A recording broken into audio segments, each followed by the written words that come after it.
జగిత్యాల జిల్లా లక్ష్మీపూర్ గ్రామంలో దారుణం చోటు చేసుకుంది. భార్య సతవ్వపై అనుమానంతో భర్త మల్లయ్య గొడ్డలితో నరికి కిరాతకంగా చంపేశాడు. అయితే సమాచారం అందుకున్న పోలీసులు నిందితులు మల్లయ్యను అదుపులోకి తీసుకున్నారు. కేసు నమోదు చేసి దర్యాప్తు జరుపుతున్నారు. మృతదేహాన్ని పోస్టుమార్టం నిమిత్తం జగిత్యాల ప్రభుత్వ ఆసుపత్రికి తరలించారు. ఈ హత్యకు సంబంధించి పూర్తి కారణాలు ఇంకా తెలియాల్సి ఉంది. రూరల్ పోలీసులు కేసు నమోదు చేసుకుని దర్యాప్తు చేస్తున్నారు. వాస్తవంగా ఏంటంటే నిన్న నైట్ వాళ్ళు అంటే ఆమె రోజు పాప కష్టజీవి, ఆమె కష్టం చేసుకుంటా కొడుకు బిడ్డని ఇద్దరు ఆదుకుంటది. వాళ్ళ భర్తకు వీళ్ళిద్దరికి దాదాపు ఒక 20 సంవత్సరాల నుంచి గొడవలు జరుగుతున్నాయి. ఆమె సొంత ఆమె తల్లిగారింటి కాడ 10 సంవత్సరాలు ఉంది. ఇక్కడికి వచ్చి ఒక 4 సంవత్సరాలు అవుతుంది. 4 సంవత్సరాల నుండి ఒకసారి గొడవ అయింది. 3 years బ్యాక్ ఒకసారి గొడవ అయింది.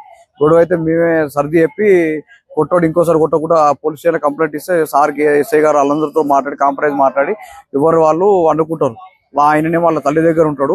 ఏమైనా సొంతంగా వాళ్ళ బిడ్డ వాళ్ళ కొడుకు చూసుకుంటుంది. 1 సంవత్సరం కాలం నుండి వాళ్ళ బిడ్డ ఇక్కడనే ఉంటుంది. వాళ్ళ కొడుకు జాబ్ వచ్చేసరికి ప్రైవేట్ జాబ్ వచ్చేసరికి హైదరాబాద్ ఉంటుంది. ఇక అనుకోకుండా నిన్న నైట్ ఆమె వాళ్ళ పాప హైదరాబాద్ పోయింది. హైదరాబాద్ పోయేసరికి ఎవరు లేని టైం చూసి ఆమెని హత్య చేసి ఇది అయిపోయింది. ఈరోజు లక్ష్మీపూర్ గ్రామం జైత్యాల రూరల్ మండలంలో ఒక వివాహితను తన భర్త చంపడం జరిగింది. ఈరోజు తెల్లవారుజామున సమయం సుమారు 2 గంటలకు భార్యాభర్తలు ఇద్దరే ఇంట్లో ఉన్న సమయంలో వాళ్ళిద్దరికి వ్యక్తిగతంగా ఉన్న సమస్యల వల్ల గొడవల వల్ల అది మనసులో పెట్టుకొని భర్త భార్యని కత్తితో గొంతు కోసి అదేవిధంగా గొడ్డలితో నరికి చంపడం జరిగింది.